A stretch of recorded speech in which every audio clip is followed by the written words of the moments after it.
பல்லாவரம் வடக்கு பகுதி மகளிர் அணி சார்பில் திமுக கூட்டணியின் பல்லாவரம் தொகுதி தேமுதிக வேட்பாளர் அனகே முருகேசன் சூறாவளி பிரச்சாரத்தில் மேற்கொண்டார்.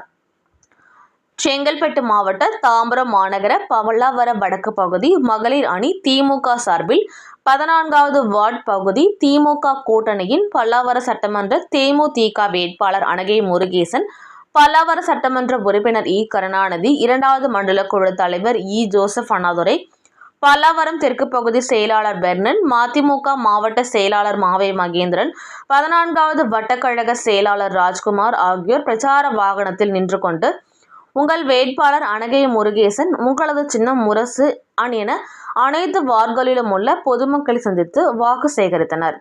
பிரச்சாரத்தின் போது பல்லாவரம் வடக்கு பகுதி மகளிர் அணி துணை அமைப்பாளர் டி.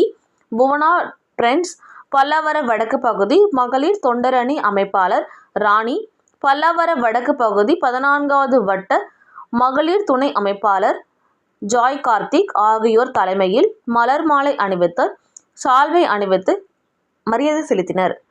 இதில் கூட்டணி கட்சி நிர்வாகிகள் கழக கொடியுடன் ஏந்தியவாறு இருசக்கர வாகனத்தில் முரசு சின்னத்திற்கு வாக்களிக்குமாறு கேட்டுக்கொண்டு பேரணியாக சென்றனர்.